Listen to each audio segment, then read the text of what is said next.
Israeli সরকারকে গাজায় যুদ্ধবিরতি চুক্তি লঙ্ঘন করতে দেওয়া উচিত নয় বলে মন্তব্য করেছেন তুরস্কের প্রেসিডেন্ট রিসেপ তাইয়েপ এরদোগান।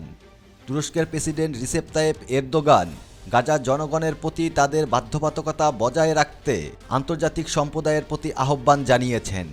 তিনি বলেন, বিশ্বকে গাজার জনগণের প্রতি তাদের আইনি ও নৈতিক দায়িত্ব পালন করতে হবে।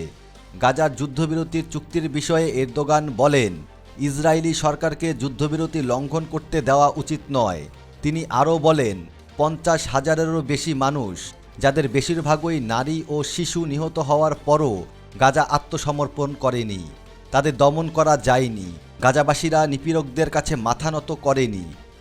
বুধবার 15 জানুয়ারি দোহায় কাতার, মার্কিন যুক্তরাষ্ট্র ও মিশরের মধ্যস্থতায় গাজা উপত্যকায় যুদ্ধবিরতিতে সম্মত হয় ইসরায়েল ও হামাস।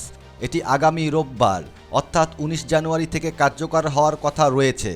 42 দিন ব্যাপী এ যুদ্ধবিরতির প্রথম ধাপে হামাস বেশ কয়েকজন ফিলিস্তিনি বন্দী মুক্তির বিনিময়ে 33 ইসরায়েলি জিম্মিকে হস্তান্তর করবে।